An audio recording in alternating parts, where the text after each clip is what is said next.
दोस्तों આગળ વધીએ પહેલાં સબસ્ક્રાઇબ બટન જરૂરથી દબાવો અને હા બેલ બટન પણ દબાવો જેથી દરેક વિડીયો જલ્દી મળી શકે।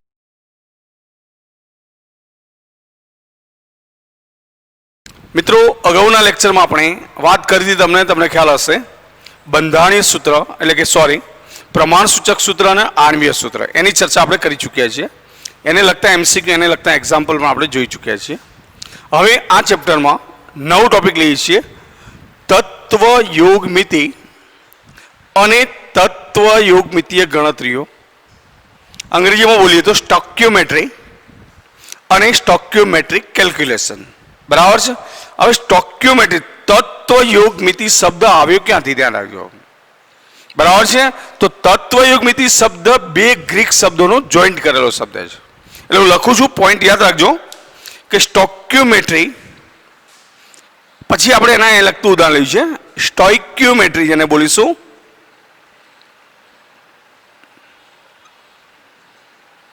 એટલે કે તત્વ યોગમિતિ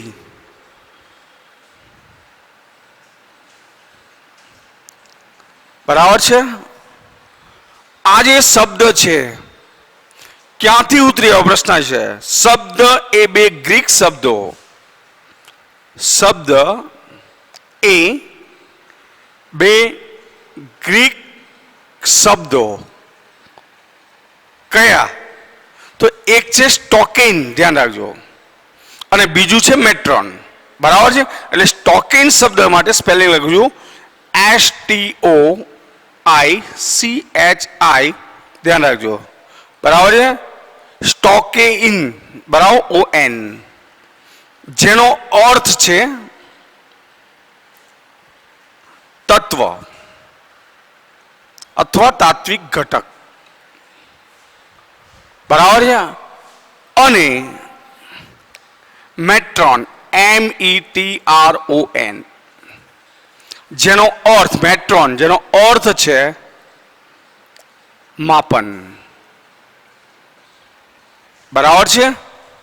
એક સ્ટોકેન અને બીજું છે મેટ્રોન, માપન। બરાબર છે। એ બે ગ્રીક શબ્દો પરથી ઉતરી આવેલ છે। મતલબ કે બે આ ગ્રીક શબ્દો છે, ધ્યાન રાખજો। એક આપણે શબ્દ વાપર્યો સ્ટોકેન, જેનો મતલબ તત્વ તાત્વિક ઘટક, બીજો છે મેટ્રોન, અર્થ છે માપન માપવું। મતલબ રાસાયણિક પ્રક્રિયામાં રહેલા તત્વોનું દળના સંદર્ભમાં, મોલના સંદર્ભમાં, કદના સંદર્ભમાં, અણુની સંખ્યાના સંદર્ભમાં કોઈ પણ રીતે માપન કરવામાં આવે તો એ જે છે તત્વ યોગમિતિ છે, ધ્યાન રાખજો। એટલે મહત્વની બાબત એ છે, ધ્યાન રાખજો કે તત્વ યોગમિતિ એ શું છે? તો રાસાયણિક પ્રક્રિયામાં રહેલા પ્રક્રિયકો અને નિપજોના દળની ગણતરી સાથે સંકળાયેલ છે। એટલે ધ્યાન રાખજો તત્વ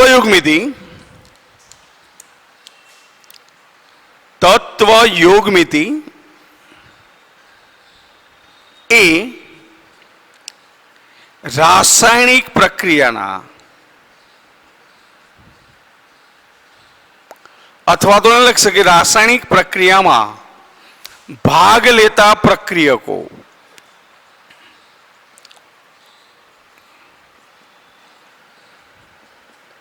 અને બનતી નિપજો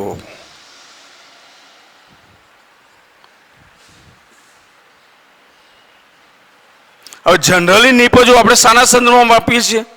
તો દળના સંદર્ભમાં। તો નિપજોના દળની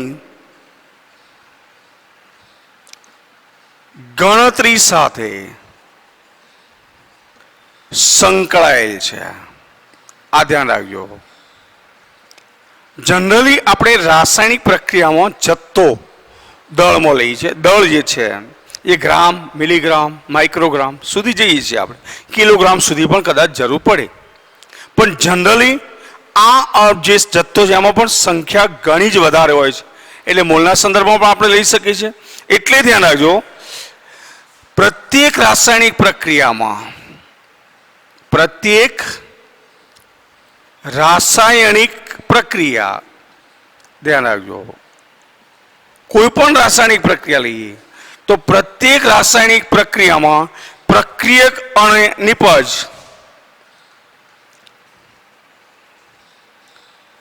અને નિપજ ના અણુની સંખ્યાના સંદર્ભમાં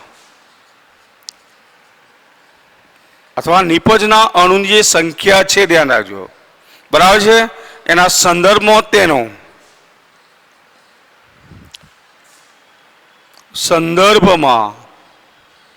તેનું મોલ પ્રમાણ પણ, કયું પ્રમાણ? ધ્યાન રાખજો ભાઈ, મોલ પ્રમાણ ધ્યાન રાખજો, બરાબર છે, એ તત્વ યોગ મિતિ દ્વારા મેળવવામાં આવે છે. મોલ પ્રમાણ એ તત્વ યોગ મિતિ દ્વારા મેળવવામાં આવે છે.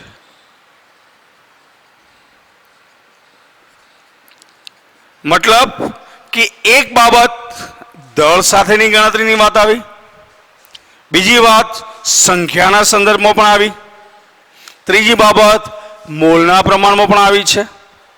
તો આ દરેક બાબત એ તત્વયુગ મિતિ સાથે સંકળાયેલ છે. હવે તત્વયુગ મિતિ દ્વારા આપણે શું કરી શકીએ? તો રાસાયણિક પ્રક્રિયાની સંતુલન સ્થિતિ નક્કી કરી શકીએ. ધ્યાન રાખજો, એટલે આપણે સ્પષ્ટ બાબત છે, તત્વયુગ મિતિ દ્વારા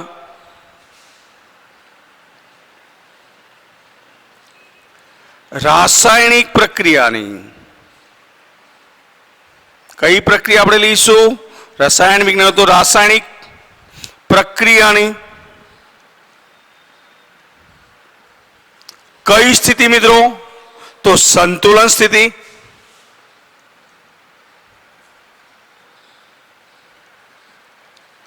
અને જો પ્રક્રિયાની સંતુલન સ્થિતિ તમે જાણતા હોય, દાખલા તરીકે બરાબર સંતુલિત રાસાયણિક સમીકરણ તમારી જોડે છે, તો સંતુલિત રાસાયણિક સમીકરણ પરથી અથવા સમતુલિત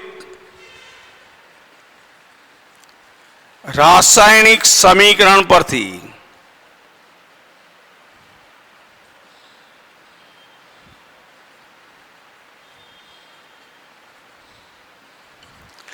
પ્રક્રિયાની ભારાત્મક માહિતી પણ મેળવી શકાય છે.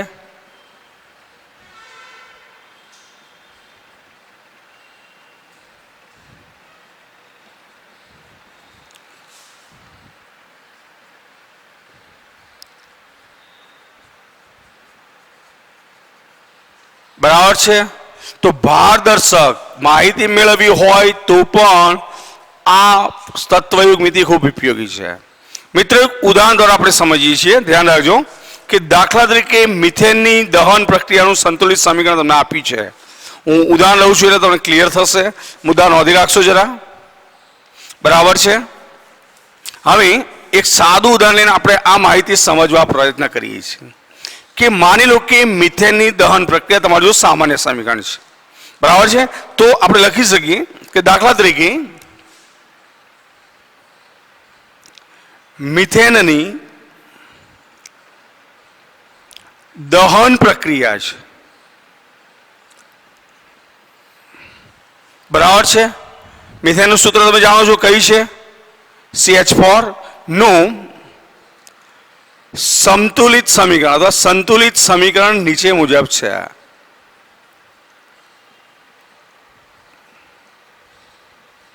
હું લખું છું સમીકરણ પછી, બરાબર છે. તો આના ઉપરથી આપણને શું માહિતી મળશે? તો તત્વયોગ મિતિ દ્વારા તત્વયોગ મિતિ દ્વારા કઈ માહિતી પ્રાપ્ત થાય છે?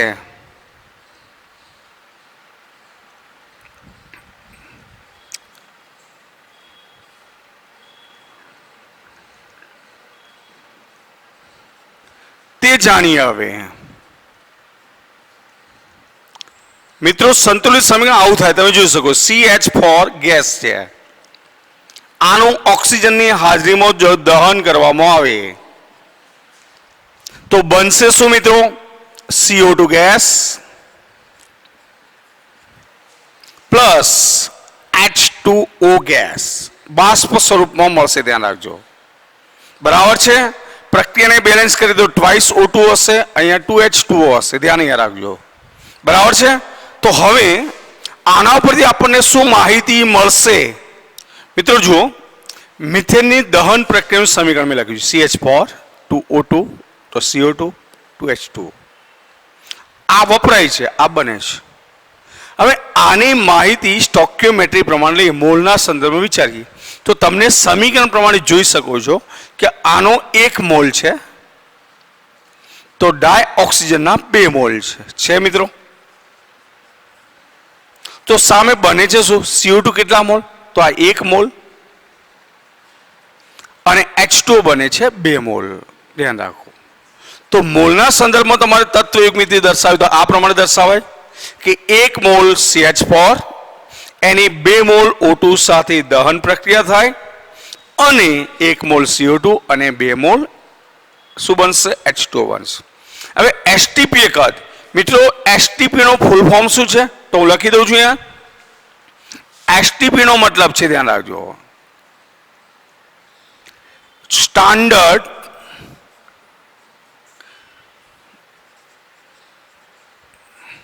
Temperature and pressure. બરાબર છે. PRESSURE મતલબ પ્રમાણભૂત તાપમાન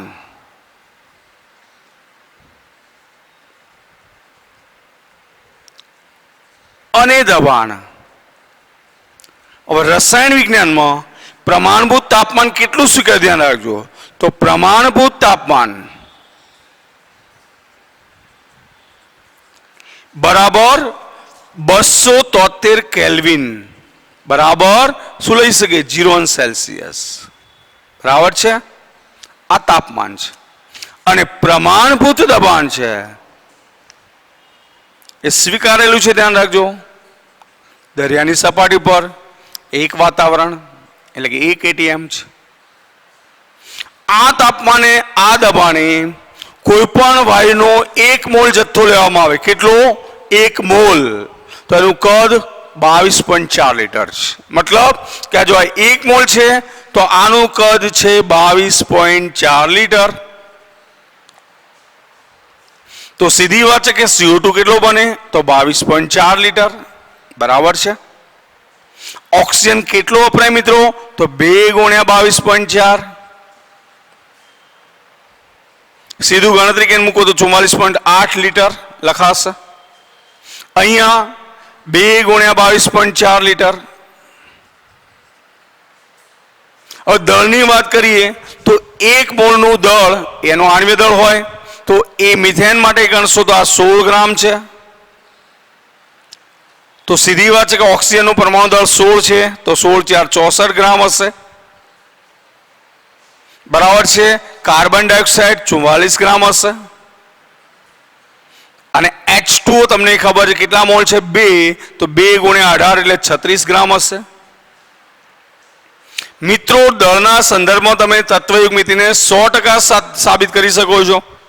કારણ કે દ્રવ્ય સંચયનો નિયમ શું કહે છે કે દ્રવ્ય સંચયના નિયમ પ્રમાણે કોઈ પણ રાસાયણિક પ્રક્રિયામાં પ્રક્રિયકોનું જે દળ છે એ જ અંતે નિપજનું દળ હોવું જોઈએ.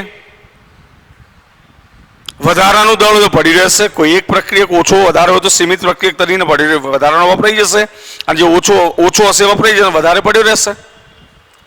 પણ જો સંતુલિત સમીકરણની વાત કરીએ તો આ બાજુ ટોટલ દળ તમે ગણવા જાઓ 64 વત્તા 16 બરાબર છે. તો અહીંયા 36 વત્તા 44 બેનું ઇક્વલ થઈ જશે. આ 80 પેલું 80. અણુની સંખ્યા આપણે મોલમાં અણુની સંખ્યા તમને ખબર છે કે 1 મોલ એટલે કેટલી સંખ્યા? તો આની લખી શકીએ 6.022 ગુણ્યા 10⁻23 ઘાત. તો આ લખી શકીએ 2 મોલ છે તો 2 ગુણ્યા 6.022 ગુણ્યા 10⁻23 ઘાત. આ લખવી છે તો 6.022 ગુણ્યા 10⁻23 ઘાત. અને આ લખવું છે તો 2 ગુણ્યા 6.022 ગુણ્યા 10⁻23 ઘાત. મિત્રો તમને સ્ટોક્યોમેટ્રી ઉપરથી સીધા પ્રશ્નો પૂછી શકાય, ધ્યાન રાખજો. જેમ કે આ કોષ્ટક છે તમારી પાસે, અમુક માહિતી લુપ્ત છે, અમુક માહિતી તમને આપી નથી, તો એ માહિતી પણ તમે દર્શાવી શકો છો આરામથી, કોઈ તકલીફ વગર. ખબર પડે છે મિત્રો? દાખલા તરીકે તમને પરીક્ષાની અંદર આવું કોઈ કોલમ બનાવીને આપ્યું અને અહીં આગળ આ ખાલી રાખ્યું હોય, બરાબર છે, અહીંયા આ ખાલી માની લો કે રાખ્યું હોય, અહીંયા માની લો કે આ ખાલી રાખ્યું હોય અને અહીંયા માની લો કે આ ખાલી રાખ્યું હોય, તો તમે આરામથી આ ખાલી જગ્યાઓ પૂરી શકો છો જો સંતુલિત સમીકરણ અને એની ભારાત્મક માહિતી જાણતા હોય તો. બરાબર છે? તો ઉપરોક્ત પ્રક્રિયામાં પ્રક્રિયકોને નિપજોનું તત્વયોગમિતીય પ્રમાણ કેટલું છે મિત્રો? હું લખી દઉં છું, ધ્યાન રાખજો કે ઉપરોક્ત પ્રક્રિયામાં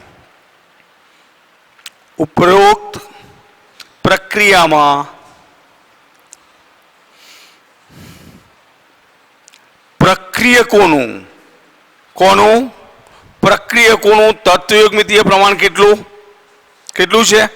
1:2. તો પ્રક્રિયકોનું તત્વયોગમિતીય પ્રમાણ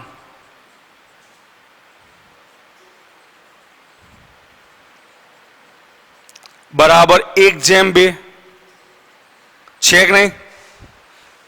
કારણ કે આ 1 મોલ તો સીધી વાત 2, મતલબ આ જે જથ્થો છે એના કરતા ડબલ વપરાતો હશે. અને નિપજોનું તત્વયોગમિતીય પ્રમાણ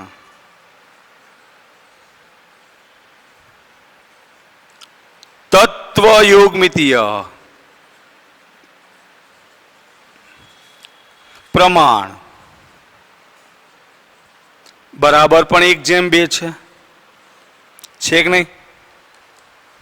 એટલે જો મિત્રો સામાન્ય સ્વરૂપની આપણે પ્રક્રિયા કોઈ લખીએ, દાખલા તરીકે ધ્યાન રાખજો, આ સમજૂતી માટે મેં લખ્યું છે, આની જરૂર નથી આપણે. એટલે કોઈ સામાન્ય સ્વરૂપની પ્રક્રિયા લઈએ, હું તો અહીંયા એડ કરું છું, બોર્ડ સાફ કરતો નથી મિત્રો, તમારી જાણકારી માટે. એટલે કે આમ સામાન્ય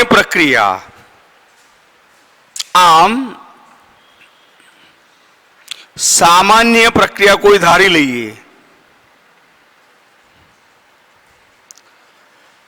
એ મોલ છે, આ એ પ્રક્રિયક છે, બી મોલ છે, આ બી પ્રક્રિયક છે, સામે સી મોલ છે, કેપિટલ સી પ્રક્રિયક છે, ડી મોલ છે, કેપિટલ ડી પ્રક્રિયક છે. બરાબર છે? આવી કોઈ પ્રક્રિયા તમને આપેલી છે, ધ્યાન રાખજો. બરાબર છે? તો આના માટે પ્રક્રિયકો અને નિપજોનું તત્વયોગમિતીય પ્રમાણ લખું, તમે શું લખશો મિત્રો? તો અહીંયા એ અને બી છે, અહીંયા સી અને ડી છે. એટલે લખી શકીએ કે આ પ્રક્રિયા માટે પ્રક્રિયકો અને નિપજોનું તત્વયોગમિતીય પ્રમાણ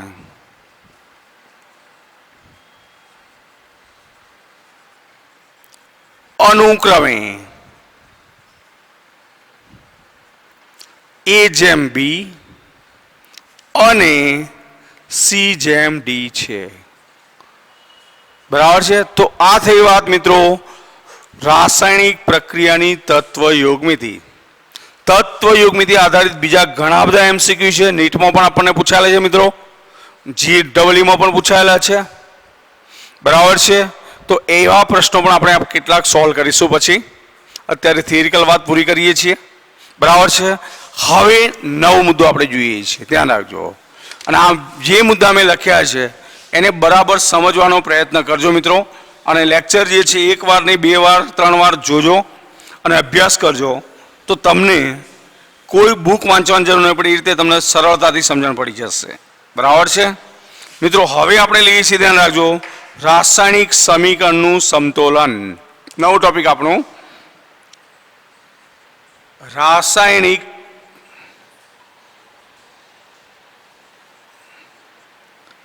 સમીકરણનું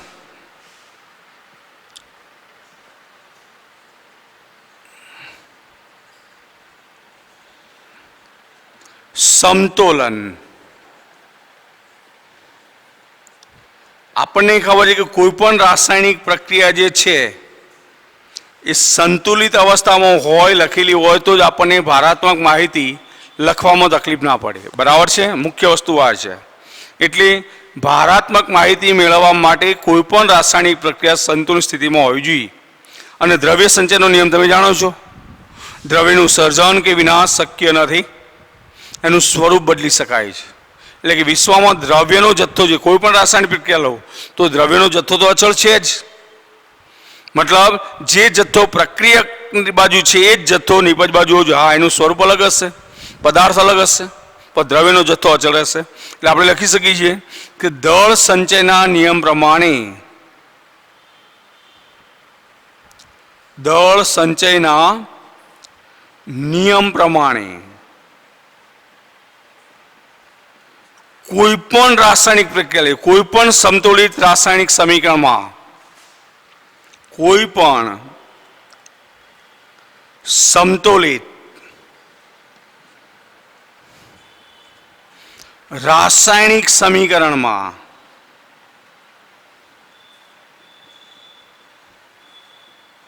પછી ગમે તે હોય, બરાબર છે, કોઈ પણ રાસાયણિક સમીકરણમાં દરેક તત્વના પરમાણુની સંખ્યા, દરેક તત્વના પરમાણુની સંખ્યા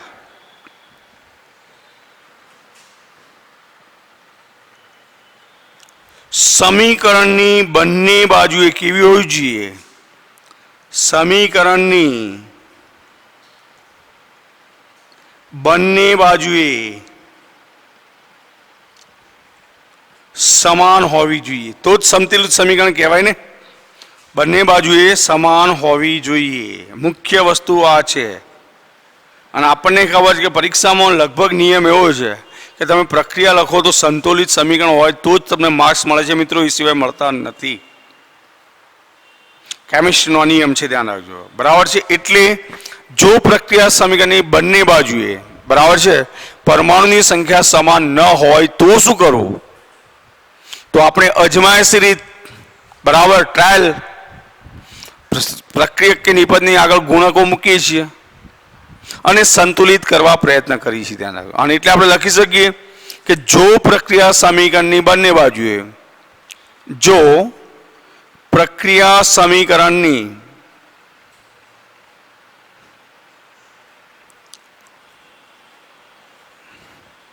બંને બાજુએ તત્વના, બંને બાજુએ તત્વના પરમાણુઓની સંખ્યા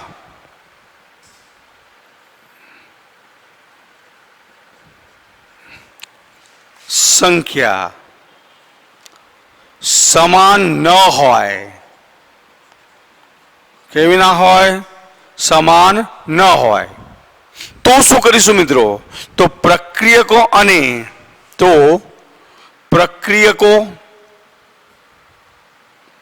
અને નિપજો ના સૂત્રોની આગળ શું કરીશું મિત્રો? વારાફરતી અલગ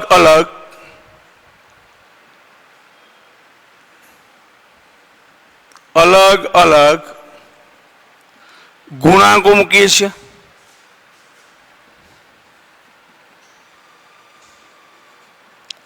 શું મૂકીશું? ગુણાંક, ટ્રાયલ બેઝ, ધ્યાન રાખજો. ગુણાંકો મૂકી અજમાયશી, કઈ રીતે આને કહેવાય? અજમાયશ, ફાઇનલ નથી. એટલે કે કાઉન્સમાં લખું પ્રયત્ન અને ભૂલ.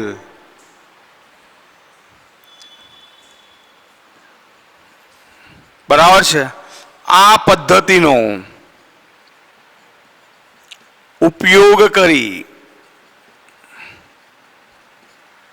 અને પછી આપણે શું મેળવીશું? સંતુલિત રાસાયણિક સમીકરણને. ધ્યાન રાખજો, ઘણા રાસાયણિક જે સમીકરણો છે, ધ્યાન રાખજો, એને સંતુલિત કરી શકાય છે. સમીકરણોને સંતુલિત અથવા સંતુલિત કરી શકાય છે. બરાબર છે. અને રાસાયણિક સમીકરણનું જે સંતુલન કરવામાં આવે છે આ રીતે, પણ બંને બાજુ શું કરી છે આપણે? પરમાણુ સંખ્યા સમાન કરી, ધ્યાન રાખજો. એટલે કે બંને બાજુ પરમાણુઓની સંખ્યા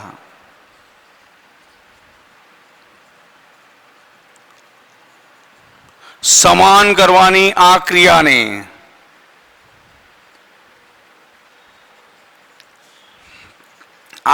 અથવા વિધિ રાસાયણિક સમીકરણનું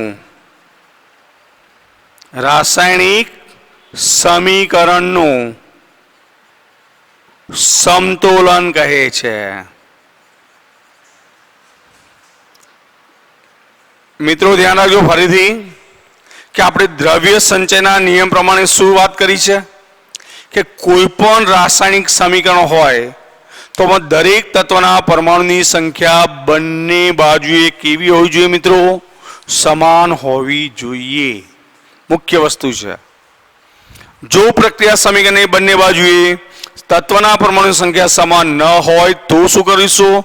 તો પ્રક્રિયકોને નિપજોના સૂત્રોની આગળ વારાફરતી અલગ અલગ ગુણાંક મૂકીએ છીએ. અને કઈ પદ્ધતિનો ઉપયોગ કરી છે? અજમાયશી પદ્ધતિનો ઉપયોગ કરી અને ઘણા બધા રાસાયણિક સમીકરણો સંતુલિત કરી શકાય છે. બરાબર છે. અને આ રીતે સમીકરણ સંતુલિત કરવાની જે વિધિ છે એને આપણે શું કહીશું? રાસાયણિક પ્રક્રિયા સમીકરણ સંતુલન. મિત્રો હું કેટલાક ઉદાહરણ લઉં છું, ધ્યાન રાખજો. આવી તો કેટલીય પ્રક્રિયાઓ આવશે કે તમારે સંતુલન કરવાની આવશે, ધ્યાન રાખજો. બરાબર. અને એના આધારે તમને પ્રશ્નો પણ પૂછી શકાય છે. બરાબર. તો ધ્યાન રાખજો. દાખલા કે હું ઉદાહરણ લઉં છું તો લખું છું. દાખલા તરીકે આવી કોઈ પ્રક્રિયા આપી છે. નંબર 1 કે P4 plus O2 solid gas, આપણે કશું વિચારવું નથી. બરાબર છે. બને છે P4O10. તો મિત્રો આ સમીકરણ તમને કેવું આપ્યું છે? અસંતુલિત સમીકરણ. કેવું છે? અસંતુલિત સમીકરણ છે કે નહીં? કારણ કે ફોસ્ફરસ 4 તો અહીંયા 4 છે, પણ ઓક્સિજન તો અહીંયા 2 જ છે ને અહીંયા 10 છે. તો સંતુલિત કરવા માટે તમે શું કરશો મિત્રો? તો હું સમીકરણ ફરીથી લખું, ધ્યાન રાખજો. P4 પ્લસ O2 સામે P4O10. મિત્રો સંખ્યા સરખી કરવા માટે શું કરવું મારે? તો ઓક્સિજન 10 છે તો 10 ઓક્સિજન કરવા માટે અહીં સીધા 10 તો હું કરી શકવાનો નથી, એટલે આગળ ગુણાંક મૂકવા પડશે. હું 5 મૂકી દઉં તો 5 દુ 10 ઓક્સિજન થઈ ગયા. ફોસ્ફરસ 4 છે તો આ બાજુ 4 ફોસ્ફરસ, આ બાજુ 4 ઓક્સિજન 10 તો 10. તો આ સમીકરણને આપણે કેવું સમીકરણ કહીશું? સંતુલિત સમીકરણ. કેવું સમીકરણ? સંતુલિત સમીકરણ થઈ ગયું. બરાબર છે. દાખલા કે નંબર 2 હું લખું છું, બીજું ઉદાહરણ લઉં છું કે Fe છે અને O2 સાથે પ્રક્રિયા કરે છે અને બને છે Fe2O3. બરાબર છે. આ કેવું સમીકરણ કહેવાય? તો અસંતુલિત સમીકરણ છે. કેવું છે?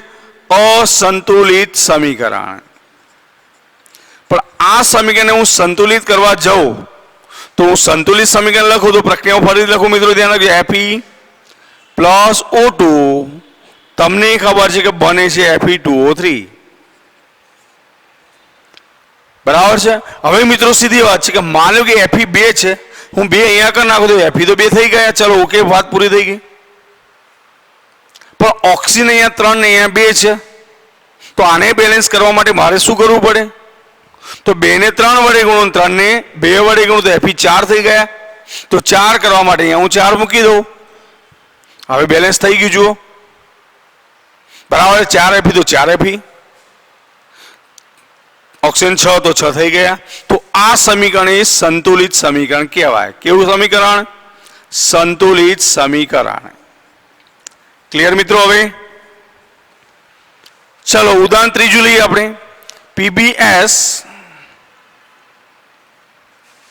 PbS પ્લસ O2 છે સામે માનો કે PbO પ્લસ SO2 બન્યા છે.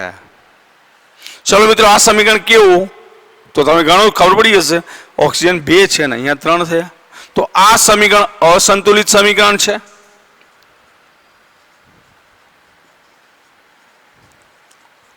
चलो आने संतुलित करवा माटे हूँ प्रक्रिया फरीथी लखुं छुं PbS प्लस O2 सामे PbO प्लस SO2 छे। चलो मित्रों आने बेलेंस करिए आपणे बराबर छे तो तमे जोई शको छो के आ ऑक्सीजन नी बेलेंस करवा माटे सल्फर तो एक प्रॉब्लम नहीं Pb एक तो एक प्रॉब्लम नहीं हवे तमे शुं करशो के 3 ऑक्सीजन तो अहींया हूँ 3/2 मानी लो के खाली मूकी दऊं तो 2 दूर थया 3 थई गया तोय चालशे पण आपणे अपूर्णांक न राखवा माटे शुं करीए तो आखा समीकरण 2 वडे गुणीए तो आ 2 थई गया आ 3 थई गया आ 2 थई गया आ 2 थई गया। हवे चेक करी जुओ जरा तो जो 2 Pb तो 2 Pb थई गया 2S तो 2S ऑक्सीजन गणो केटला थाय 6 तो ऑक्सीजन 2 અને 4 6 तो आ समीकरण ने केवुं समीकरण कहीशुं संतुलित समीकरण। केवुं समीकरण छे संतुलित समीकरण छे। हजू मित्रों આપણે એક ઉદાહરણ લઈએ દાખલા તરીકે એક સાદું ઉદાહરણ લઉં છું નંબર દહન પ્રક્રિયાનું જ હાલ જ આપણે લીધું છે C3H8 છે પ્રોપેન આનું જો ઓક્સિજનની હાજરીમાં દહન કરવામાં આવે तो मित्रों शू बने तो तमने खबर है कि कोईपण कार्बनिक पदार्थना दहनथी कार्बन डाइऑक्साइड बने वत्ता पानी बने छे। चलो मित्रों आ समीकरण केवुं छे केवुं देखाय छे तमने असंतुलित तो आ समीकरण छे असंतुलित समीकरण छे। चलो एने संतुलित करवा माटे हूँ फरीथी लखुं छुं C3H8 प्लस O2 सामे CO2 प्लस H2O छे। चलो मित्रों आपणे बेलेंस करवुं छे तो सीधुं जोवुं छुं के कार्बन केटला छे मित्रों 3 तो 3 करवा माटे हूँ 3 मूकी दऊं। चलो रही बात हाइड्रोजन नी तो हाइड्रोजन अहींया केटला छे मित्रों 8 छे तो 8 करवा माटे हूँ 4 मूकी दऊं तो कार्बन 3 तो 3 थई गया हाइड्रोजन 8 तो 8 थई गया। हवे रही बात ऑक्सीजन नी तो ऑक्सीजन तमे जुओ 3 दू 6 छे आ बाजू 6 + 4 10 छे એટલે હું અહીંયા કેટલા મૂકીશ 5 મૂકીશ તો આ સમીકરણ એની સંતુલિત સમીકરણ થયું। કેવું સમીકરણ તો મિત્રો આ રીતે તમે બીજા કેટલાય સમીકરણો આપણી કેમિસ્ટ્રી છે તો ધ્યાન રાખજો સમીકરણનો ભંડાર છે बराबर तो आवा केटलाय समीकरणों तमे जाते संतुलित करवा प्रयत्न करशो बराबर है तो आपने क्यांय तकलीफ पड़शे नहीं। जरूर नहीं कि बधा ज अजमायशी रीते संतुलित थाय। मित्रों ध्यान रखजो केटलीक रेडॉक्स प्रक्रियाओ पण आवशे बराबर है। रेडॉक्स प्रक्रियानुं संतुलन रेडॉक्स पद्धतिथी ज ऑक्सिडेशन आंकनी रीत अने अर्ध प्रक्रिया समीकरण रीत ए चेप्टर नंबर 10 में आपणे भणीशुं मित्रों बराबर है 9 के 10 में एनी अंदर जो रेडॉक्स प्रक्रिया चेप्टर आवशे एनी अंदर चर्चा करीशुं। सादा समीकरणनुं संतुलन आ रीते थाय छे ध्यान राखजो बराबर है। नवा पॉइंट तरफ आपणे थोड़ा आगळ वधीए मित्रों हवे ध्यान राखजो तो हवे नवो टॉपिक छे खूब ज महत्वनो मित्रों जे आपणा नवा अभ्यासक्रमों उमेरायो छे।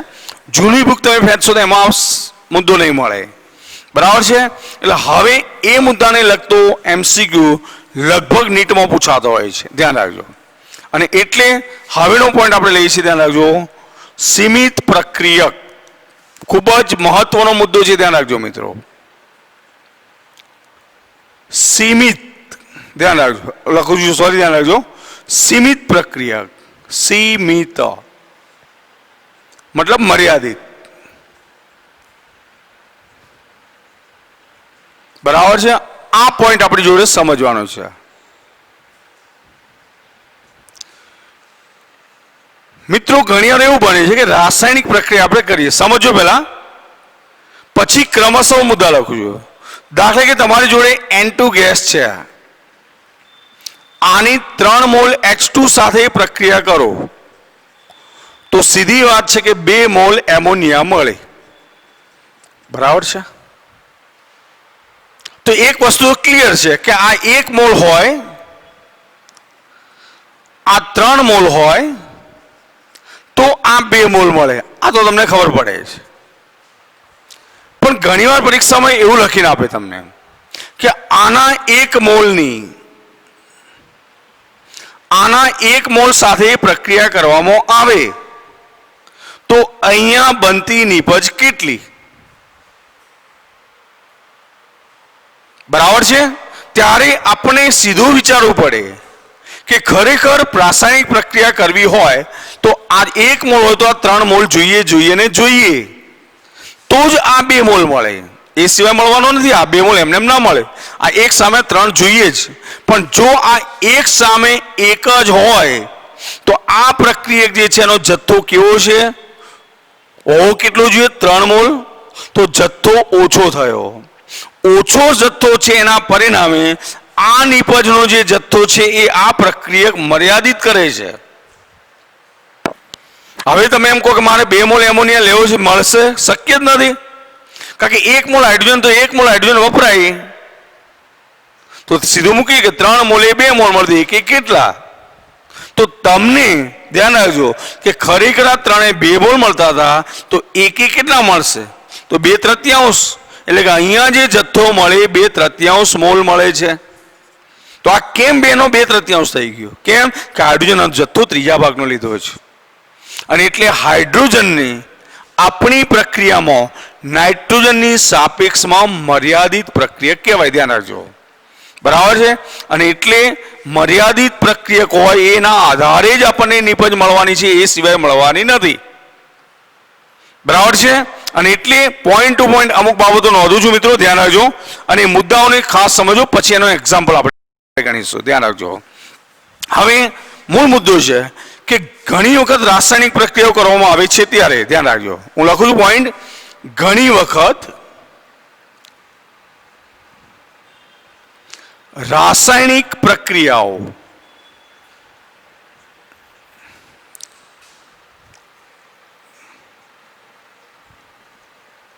કરવામાં આવે છે ત્યારે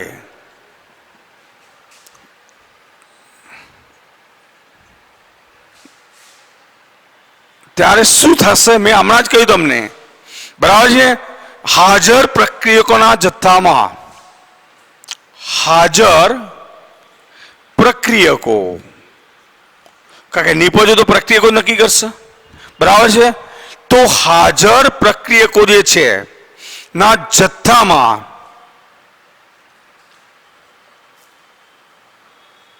સમતોલિત રાસાયણિક સમીકરણ. કયું સમીકરણ? સમતોલિત રાસાયણિક પ્રક્રિયાની ગણતરી. એમ લખી ચાલે. સમતોલિત રાસાયણિક પ્રક્રિયાની ગણતરી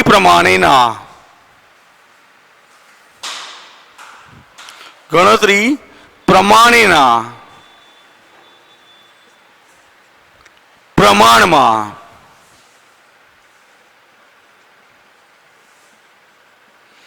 પ્રક્રિયકો હોતા નથી.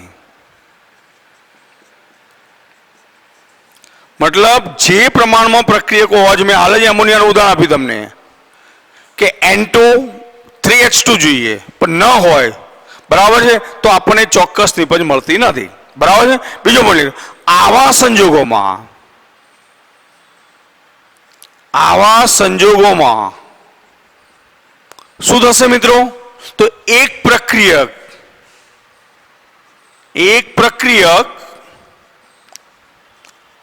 બીજા પ્રક્રિયક કરતા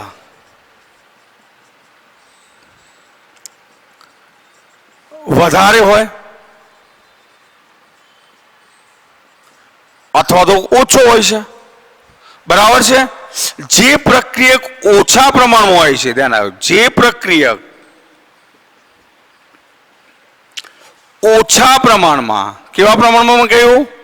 ઓછા પ્રમાણમાં હોય છે. મેં તમને સીમિત શબ્દ, સીમિત એટલે લિમિટેડ, તો ઓછા પ્રમાણ હોય છે તે કેટલાક સમય પછી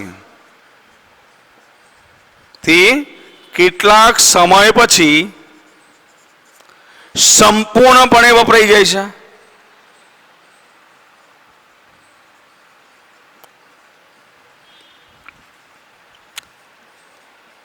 બરાબર છે. જે લિમિટેડ પ્રક્રિયક છે, ઓછો છે, એ થોડાક સમય પછી વપરાઈ જાય છે અને ત્યારબાદ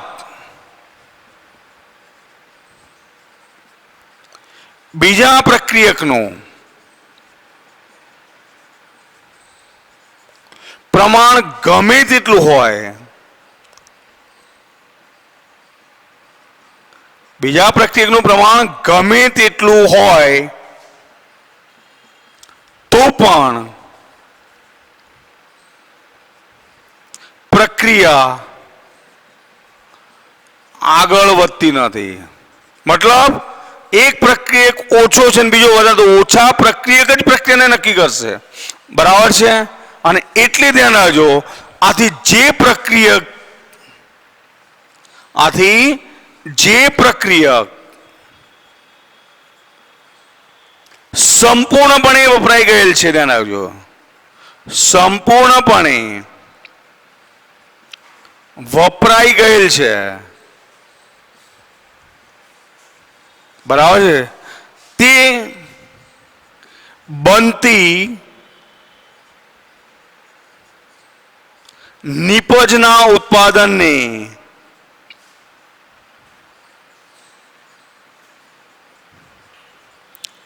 શું કરશે? સીમિત કરે છે.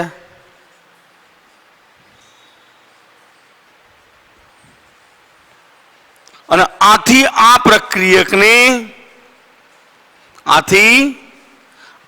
પ્રક્રિયકને સીમિત પ્રક્રિયક કહે છે. મિત્રો ધ્યાન રાખજો, સીમિત પ્રક્રિયક કહે છે. મિત્રો મુખ્ય વસ્તુ આપણી થિયરીની આ છે કે કોઈ પ્રક્રિયામાં જે પ્રક્રિયક ઓછા પ્રમાણમાં છે એ જ નિપજના દળને સીમિત કરશે. બરાબર છે. અને એટલે એવું પ્રક્રિયક છે, એનું નામ આપણે શું આપીશું મિત્રો? સીમિત પ્રક્રિયક. કેવું પ્રક્રિયક? સીમિત પ્રક્રિયક. ખ્યાલ આવી જશે મિત્રો. મિત્રો આને લગતા બે એક્ઝામ્પલ છે, એ પછીના લેક્ચરમાં આપણે ગણીશું. Okay, thank you.